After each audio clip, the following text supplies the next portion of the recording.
Bonjour. Il y a quelque temps, quelqu'un m'a signalé une vidéo qui démontrait l'impossibilité que la Terre soit un globe à l'aide de 7 exemples de vols commerciaux incohérents.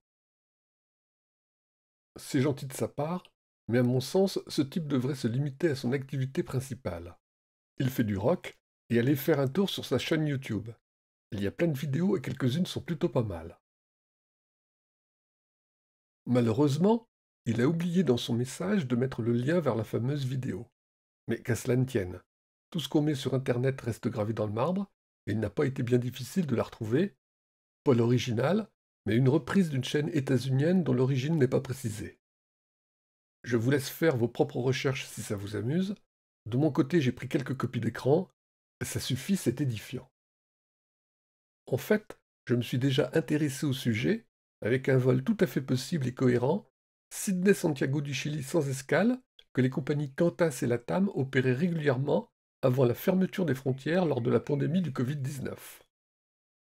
En se référant à la carte des platistes, Los Angeles se trouve entre ces deux villes, mais, détail embarrassant, la distance entre Sydney et Los Angeles est déjà supérieure à celle entre Sydney et Santiago. Enfin, c'est ce qu'on peut déduire des données de vol enregistrées journellement par les sites recensant le trafic aérien, entre autres Flightradar 24 et FlightAware. Mais voyons cependant ce qu'il en est de ces 7 vols impossibles. Argentine-Inde, passant obligatoirement par Amsterdam, car il n'existe pas de vol direct et aucun ne passerait par l'Afrique. On verra ça plus tard. Wellington-Johannesburg en passant par Brisbane et Doha. Sydney-Lima, Auckland-Lima et Wellington-Lima via Los Angeles. Montevideo-Perth via Los Angeles et Sydney. Et enfin, Auckland-Mexico via Los Angeles. Je ne vais retenir que 5 vols. Les vols à destination de Lima partant de Sydney, Auckland et Wellington me font penser à mon fruitier quand je lui achète 200 grammes de cerises. Il y en a un peu plus, je vous les laisse quand même? Mais ce n'est qu'un aspect des procédés douteux utilisés par l'auteur de la vidéo. Notez bien le choix des villes et des escales. À mon avis, ça n'a rien d'un hasard, et pour vous en convaincre, on peut se référer au site openflights.org qui donne un aperçu des lignes aériennes exploitées à partir de chaque aéroport. C'est un site coopératif, tout n'est pas à jour, mais globalement ça donne une bonne idée du trafic. Nouvelle-Zélande, Afrique du Sud. Pourquoi partir de Wellington qui ne dessert que Sydney, Melbourne et Brisbane plutôt que d'Auckland? Certes, Wellington est la capitale administrative de la Nouvelle-Zélande, mais Auckland en est la capitale économique, qui regroupe plus d'un quart de la population, et l'éventail des destinations internationales y est bien plus vaste. Et surtout, pourquoi a-t-il choisi de passer par Brisbane pour rejoindre Johannesburg et Doha?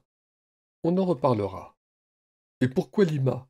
Certes, on ne peut pas y aller directement d'Australie et de Nouvelle-Zélande, et l'auteur de la vidéo s'en étonne au regard de l'intérêt touristique de la région, l'accès à Machu Picchu. Notez cependant qu'il n'y a pas non plus de vol direct entre l'Australie ou la Nouvelle-Zélande et Siem Reap pour visiter Angkor, un site tout aussi digne d'intérêt et tellement plus proche. Notez enfin qu'on ne trouve pas la moindre distance sur sa carte de la Terre plate. Un oubli? Je ne crois pas. Mais reprenons ces vols un par un. Vous verrez que l'incohérence n'est pas là où on voudrait nous faire croire qu'elle se trouve. Argentine, Inde. Ici, on peut choisir les villes de départ et d'arrivée, disons les aéroports internationaux de Buenos Aires et Delhi. L'auteur de la vidéo prétend que la seule possibilité est de passer par l'Europe, disons Amsterdam, parce qu'il serait impossible de trouver un vol avec escale en Afrique, particulièrement au sud de l'équateur. Chiche. Essayons par Sao Paulo, d'où on rejoint directement Luanda en Angola, à 8 degrés 50 minutes de latitude sud, par un vol de la compagnie TAG Angola Airlines, et de là Addis Abeba puis Delhi, avec Ethiopian Airlines. C'est long, mais ça existe. Et voyons maintenant ce que ça donne sur la carte de la Terre plate en y ajoutant les données techniques des vols. Pour la suite, je ne vais pas détailler les données des milliers de vols enregistrés quotidiennement par FlightAware. Je me contenterai du premier trajet entre Buenos Aires et Amsterdam, on pourra toujours vérifier les autres.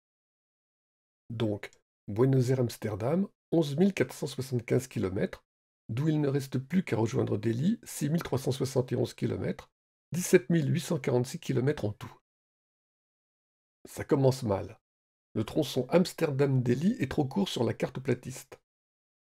La longueur du deuxième trait ne correspond pas aux 6 371 km attendus par rapport aux 11 475 km de la première étape. Ça aussi, on en reparlera plus tard, mais voyons maintenant les distances enregistrées par FlightAware sur le trajet via l'Afrique. Buenos Aires-Sao Paulo, 1724 km. Sao Paulo-Luanda, 6541 km. Luanda-Addis Abeba, 3461 km. Addis Abeba-Delhi, 4558 km, soit 16 284 km en tout. Vous saisissez le malaise? 17 842 km d'un côté, 16 284 de l'autre, ça n'a aucun sens. Attention, si je devais aller de Buenos Aires à Delhi, je passerais certainement par l'Europe, pas parce que la Terre est plate, mais parce qu'il n'y a qu'une seule étape et que ça m'éviterait de poireauter aux escales. Et si vous avez des doutes sur la véracité des informations récoltées par FlightAware, demandez-vous comment les pilotes contrôlent la quantité de kérosène nécessaire. À mon avis, ça n'est pas avec les distances mesurées sur une terre plate, et heureusement, sinon personnellement, j'irais à New York à la nage plutôt qu'avec Air France. Wellington-Johannesburg. Il n'y a pas de vol direct, mais curieusement, l'auteur a choisi de passer par Brisbane et Doha. En fait, OpenFlights n'est pas parfait, il ne recense pas cette ligne et propose une escale à Dubaï, ce qui ne change pas grand-chose. Mais pourquoi passer par Brisbane et Doha ou Dubaï? Il y a beaucoup plus simple. Passer par Sydney et de là prendre un vol direct pour Johannesburg.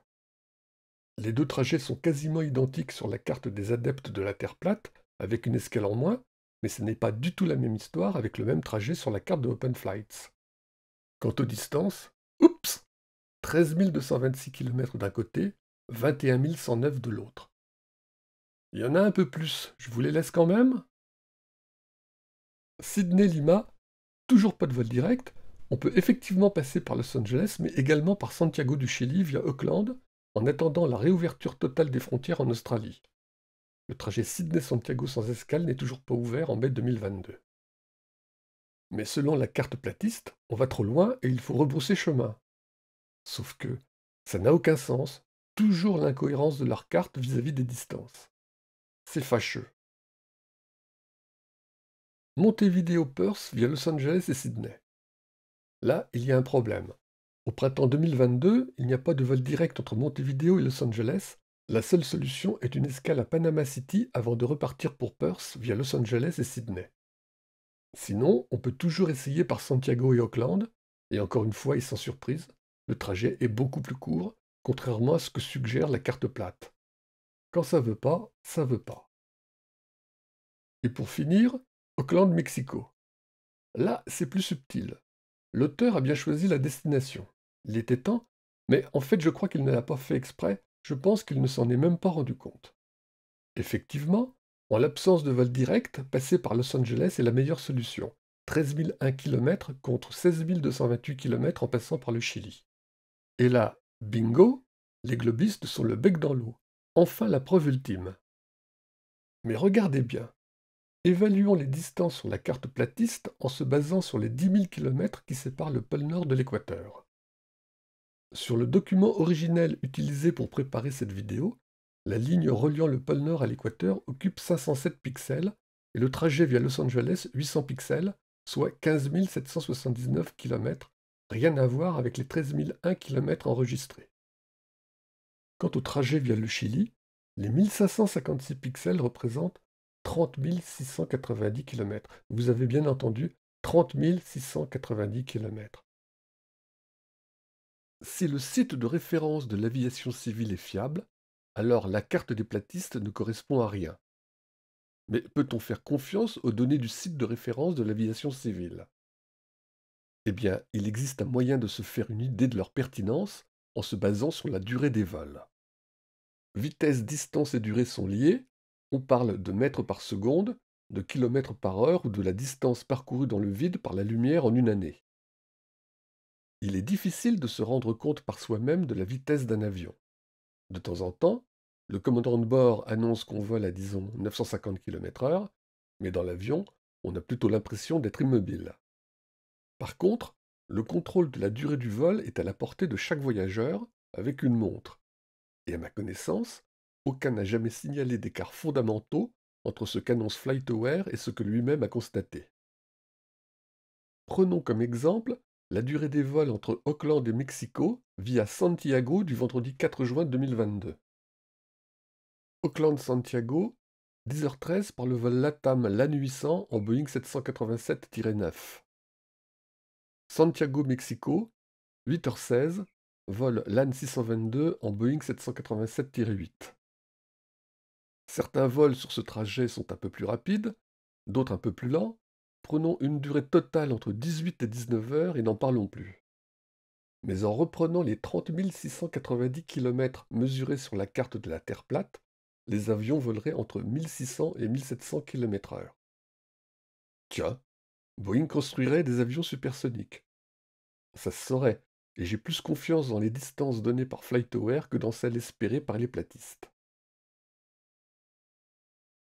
C'est magnifique.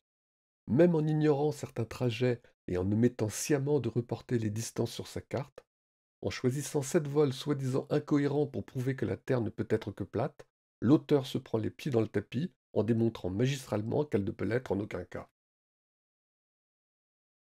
Merci de votre attention.